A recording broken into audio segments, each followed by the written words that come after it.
Entre enjeux et défis. Une succession d'événements. Une halte sur un fait. Une actualité. L'événement qui aura marqué la semaine. L'événement du Sahel. Un rendez-vous hebdomadaire destiné à décortiquer, analyser et commenter l'actualité phare du Sahel. L'événement du Sahel. Présenté par Zine Chafaoui.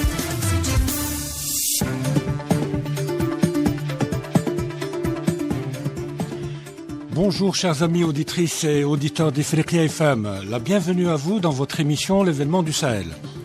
Je rappelle que l'événement du Sahel est une émission hebdomadaire destinée à analyser, commenter et débattre des événements phares qui ont marqué la semaine de la région. Le numéro d'aujourd'hui est consacré aux événements qui ont marqué l'Afrique et particulièrement le Sahel durant l'année 2023. Le numéro est intitulé « L'éveil africain ». Pour en débattre, j'ai l'immense plaisir, comme d'habitude, de recevoir dans les studios d'Ifriqiya FM Abdelkader Soufi, qui est doctorant en sciences politiques et spécialiste des questions sécuritaires. La bienvenue à vous, Abdelkader Soufi. Merci. Vous allez bien? Merci très bien, et vous? Parti pour un nouveau numéro de l'émission L'événement du Sahel? J'espère pour un excellent numéro, d'autant plus que c'est le dernier de l'année. Nous clôturons exactement l'année et vers la fin nous souhaitons une bonne année à tous nos amis africains, auditeurs et à l'équipe technique. Exactement, bonne année à tous nos auditeurs et auditrices et bonne année à tous les Africains. Abdelkader Soufi, l'Afrique a connu deux coups d'État en 2023. Alors au Niger, des militaires ont pris le pouvoir le 26 juillet dernier en invoquant la dégradation de la situation sécuritaire. Au Gabon, un putsch militaire a également renversé le 30 août Ali Bongo Ondimba, juste après une élection présidentielle largement critiquée pour ses irrégularités et le donnant élu pour un troisième mandat. Ali Bongo et sa famille dirigeaient depuis 55 ans ce pays d'Afrique australe, riche en ressources naturelles, mais dont la population est restée globalement pauvre. La France a dû retirer ses troupes de deux autres anciennes colonies. Je parle bien évidemment du Burkina Faso et du Niger depuis octobre dernier, sous la pression des pouvoirs en place et de l'hostilité des opinions publiques. Il y a également la poursuite du courageux combat du peuple sahraoui contre l'occupation marocaine au Sahara occidental. Enfin, depuis le 15 avril, une guerre au Soudan entre l'armée dirigée par le général Abdel Fattah al-Burhan et les forces paramilitaires de son ancien second, Mohamed Hamdan Daglo, a fait plus de 10 000 morts et ce bilan est largement sous-estimé. L'événement du Sahel. Abdelkader Soufi, comme on peut le constater, l'année 2023 a été particulièrement riche en événements en Afrique de l'Ouest. De quoi ces coups d'État sont-ils le nom, Abdelkader Soufi? Pourquoi ces coups d'État, plus simplement? Très profonde comme question, difficile à répondre d'une façon directe, parce que c'est complexe au fait. Oui. C'est l'accumulation de plusieurs facteurs et de beaucoup d'événements. Pour en parler donc de ces événements, il faut quand même revenir au moins quelques années en arrière. Oui. Il faut revenir vers 2019 au moins, avec les différentes crises qui ont touché le monde, la crise financière, la crise sanitaire et la crise économique. Trois crises majeures qui ont bouleversé le monde et qui étaient annonciatrices d'un nouvel ordre mondial. Oui. Un nouvel ordre mondial, ne serait-ce qu'une transition. Au lieu de rester dans le Pax America ou le monde américain, là nous sommes dans un monde où de nouveaux acteurs émergent, mais émergent en force et en puissance, notamment la Russie et la Chine. Et cela a provoqué d'abord la grande crise qui est celle de l'Ukraine. Cette crise de l'Ukraine qui a pris en otage l'Union européenne, qui est devenue, à mon avis, donc plus une colonie et une organisation états-unienne. Il y a une sorte de relation de vassalité. Exactement, c'est le mot. Ainsi, donc, les répercussions sur l'Afrique, mais avant d'y arriver, ça, ce sont les événements dans le monde. Il y a quelque chose de très important dont on en parle peu, mais qui a eu son poids et qui a eu, je pense, l'effet qu'il faut sur ces transitions en Afrique. Alors, il y a eu le Hirak en Algérie, qu'on oublie. Et ce Hirak populaire qui a duré, qui a renversé le pouvoir en place. Et ce renversement a donné lieu à des élections et un pouvoir plus puissant, j'allais dire plus autonome dans la prise de décision sur la scène internationale. Et le nouveau président, qui est Abdelmajid Tebboune, avait, avec son j'allais dire, nulle pareille décision prise et stratégie mise en place depuis les années 70, imposé le respect et le poids de l'Algérie sur toute la région méditerranéenne et sur l'Afrique notamment dans sa profondeur stratégique. Et cette profondeur stratégique a commencé justement à sentir ce parapluie algérien. Donc il y a le facteur interne pour l'ensemble de ces pays, c'est que avec toutes les opérations militaires qui ont été engagées dans l'Afrique de l'Ouest, Licorne au Cameroun, Sabre au Tchad, ensuite les forces Takuba, mais en réalité, depuis pratiquement 2012, la situation n'a fait que s'envenimer et de plus en plus de civils morts, de clivages et de guerres fratricides. De plus en plus, le terrorisme et le crime organisé prenaient le dessus. Et donc, en définitive, au lieu d'avoir une paix et une sécurité, on a eu toute une région en désarroi, une aggravation de la situation. De la crise. Voilà. Oui, mais justement, est-ce que ces coups d'État aussi ne sont pas aussi une réaction, une remise en cause ou une contestation de la présence française au Sahel, plus qu'une contestation des pouvoirs en place qui ne sont en réalité que les relais de puissances étrangères extra-régionales? En fait, il y avait une montée de ressenti envers la France, donc une haine envers la France, car les multinationales françaises exploitaient d'une manière extrême les richesses de ces pays-là. C'est le paradoxe, justement. Vous avez des richesses à profusion, mais qui ne profitent pas aux peuples locaux. Absolument, voilà. Donc, ensuite, il y a cette situation socio-économique, cette situation d'insécurité. Donc, Abdelkader Soufi, si j'ai bien compris, si je résume bien, ces coups d'État sont venus en réaction donc à une panne des pouvoirs locaux, mais aussi ils sont venus en réaction à l'hégémonie, ou pour venir contester une hégémonie française. Mais Abdelkader Soufi, est-ce que vous pouvez nous dire quelle est la différence entre le coup d'État qui s'est produit au Gabon et celui qui a chassé du pouvoir Mohamed Bazoum au Niger? C'est toute la différence, en fait. Oui. D'abord, nous avons dit que les coups d'État au Niger et au Burkina Faso sont venus libérer le pouvoir, libérer la décision. Voilà. Par contre, celui de Bongo, de la dynastie Bongo, c'est une action d'anticipation de Paris. Le coup d'État du 30 août 2023. Exactement, pour éviter qu'il y ait justement un coup d'État qu'elle ne contrôle pas. C'est un coup d'État préventif. C'est un coup d'État, mais parisien. Il n'était pas local. Et d'ailleurs, celui qui a précédé, donc, était au palais, et ce n'est finalement qu'un parent à la famille Bongo. Et là, on comprend mieux le désarroi de Paris, parce que elle est en train de perdre tout. Regardez, elle a perdu la Centrafrique, elle a perdu le Rwanda, le Niger, le Burkina Faso, une situation vraiment complexe au Sénégal et au Côte d'Ivoire. D'ailleurs, le président sénégalais, tellement acculé, donc a décidé de ne pas se présenter pour un autre mandat, pour dire que le peuple africain est en train de gagner la partie. Et les Français ont compris ça, mais trop tard, vraiment trop tard. Ils ont fait pratiquement la même chose, mais pas de la même manière. Je ne pense pas qu'ils avaient les mêmes cartes. Ce qu'ils ont fait au Tchad, ce n'était pas ce qu'ils avaient fait au Gabon. Au Tchad, il y avait le besoin de renverser Idriss. Il devenait encombrant, il commençait à faire de la résistance, à s'opposer à certaines Par contre, au Gabon, ce n'est pas le cas. Oui. Mais plutôt, c'est le peuple qui devenait encombrant. C'est l'opposition qui est menacée de prendre le pouvoir. Donc, Paris a anticipé pour renverser la dynastie Bongo, donc Ali Bongo. Ali Bongo était malade aussi, donc...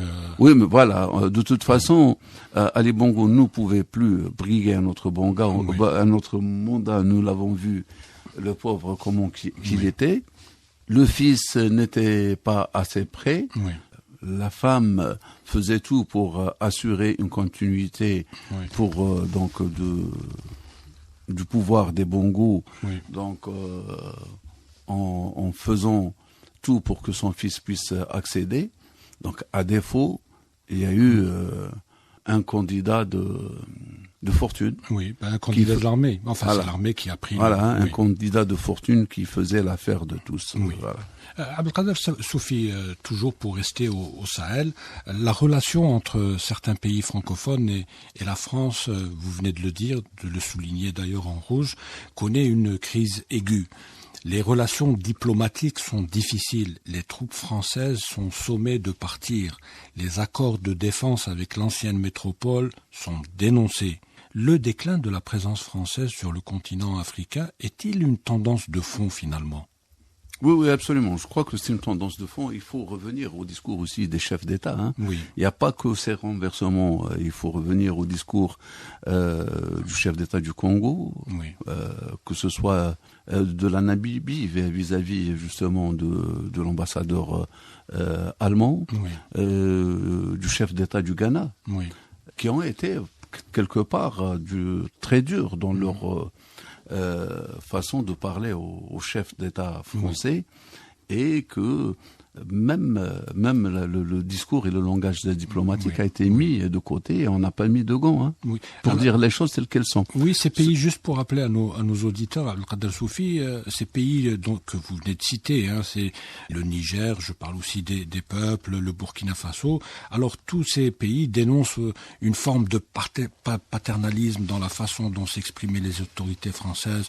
Le discours de Nicolas Sarkozy à Dakar en 2007, lorsqu'il a déclaré que l'homme africain n'était pas assez entré dans l'histoire, a été vécu comme une gifle. Alors les autorités françaises ne se rendent pas compte du poids de tels propos vexatoires. Encore récemment, Emmanuel Macron avait déclaré que le Burkina Faso et le Niger n'existeraient plus sans les opérations militaires françaises. Est-ce que la France se rend compte que tout cela nourrit le ressentiment et creuse en réalité la tombe de la France en Afrique ? Vous savez, les Français, les Européens, considèrent qu'ils sont les États civilisés, que le reste du monde, c'est la jungle. Oui. Et que le regard, justement, des Français envers les Africains, tous les Africains, les Arabes, les Berbères, les tribus africaines jusqu'aux Zoulous et Inkatha, les Peuls, les Songhai, ils sont tous considérés comme étant de seconde et tierce classe. Il ne faut pas se leurrer. Et que nous autres Africains, il faudrait que, à travers cet éveil, puissions prendre conscience que notre destin commun est lié à vie, et que nous devrions travailler ensemble, justement, pour réveiller le géant africain. Comment nous sommes 1,5 milliard d'habitants, et nous avons les plus grandes richesses du monde, et nous avons le génie, et nous avons la possibilité de créer quelque chose comme celle des Chinois. Les Français, justement, dans leur vision, vous l'avez dit, discriminatoire et rabaissante envers les Africains, considèrent au premier rang de la chose la fortune africaine et considèrent au dernier rang de la chose l'être humain africain. L'Africain, donc, son argent et sa fortune, lui, c'est non. Alors que quand on revient, qui a construit l'Europe, ce sont les Africains.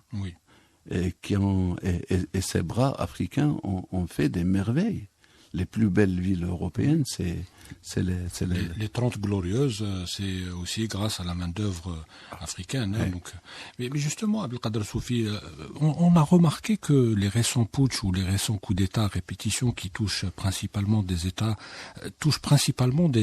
d'Afrique francophone. On n'a pas beaucoup vu de coups d'État dans les pays anglophones. Est-ce que c'est une remise en cause finalement de la politique française menée depuis la fin de la colonisation ou depuis la colonisation carrément?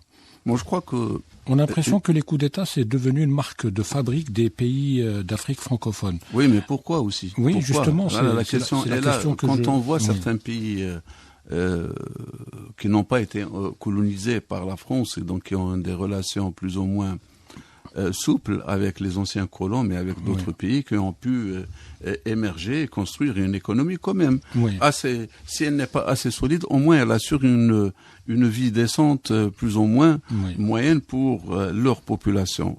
Parce qu'on l'a vu, hein, les relations entre les pays africains anglophones avec l'ancienne colonisation, l'ancien colonisateur, les relations se sont quelque peu normalisées. Mais on voit que le rapport entre l'Afrique francophone et la France, les relations sont toujours restées conflictuelles, problématiques.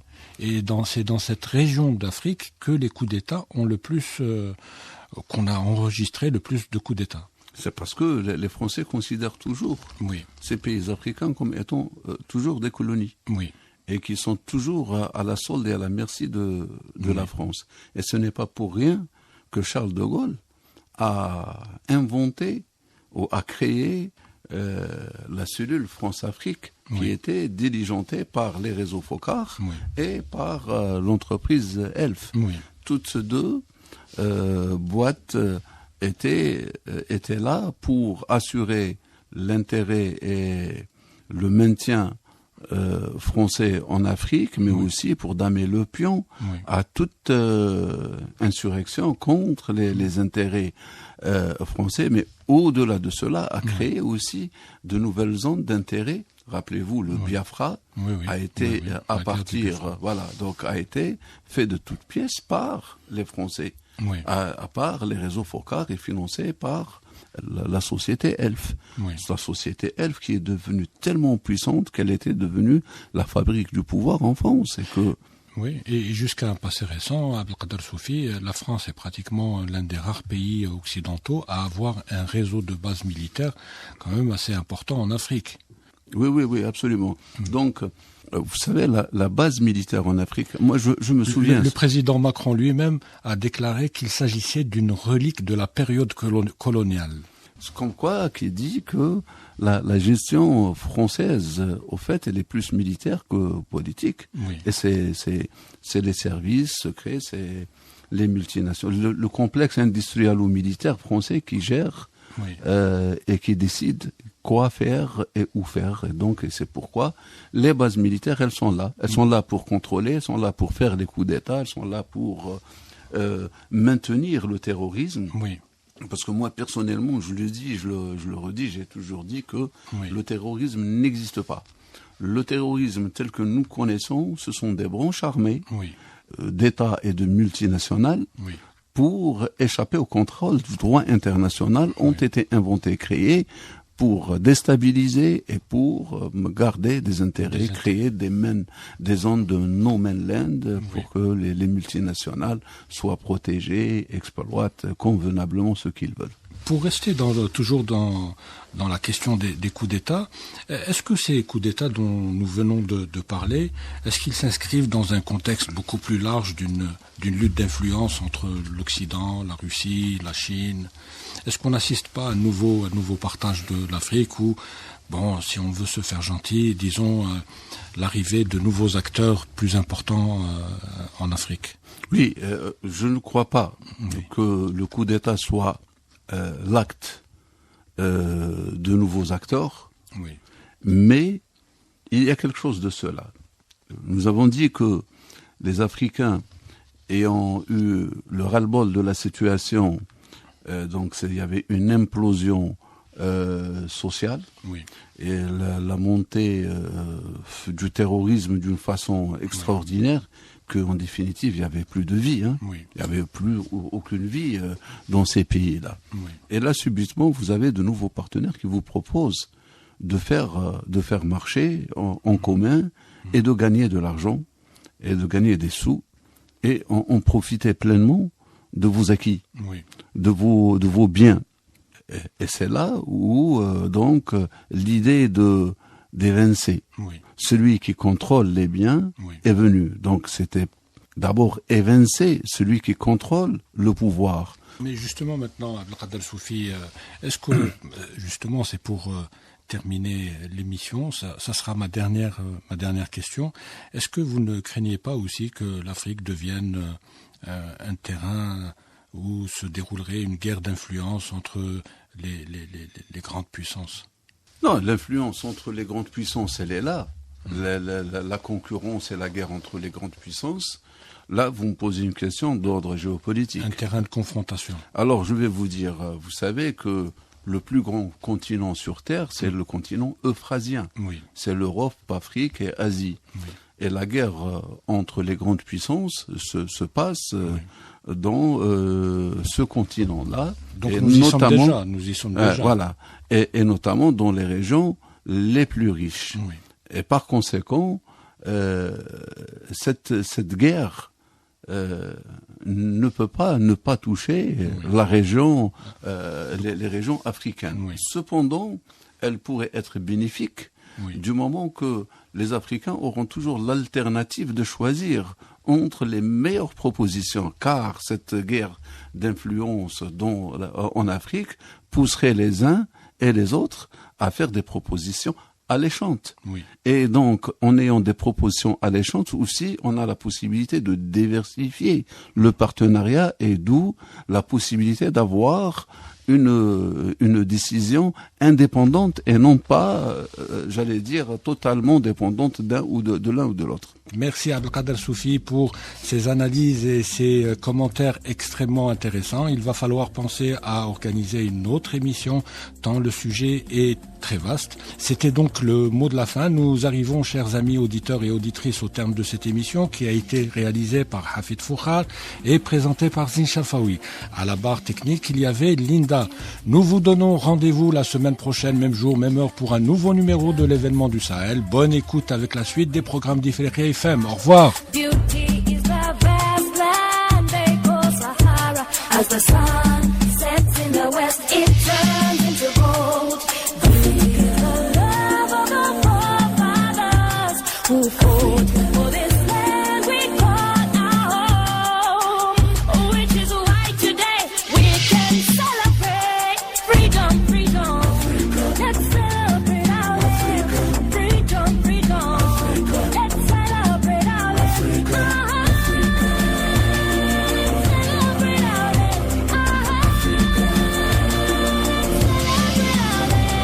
Freedom, freedom. Let's celebrate our land. Freedom, freedom. Let's celebrate our land. Celebrate our land.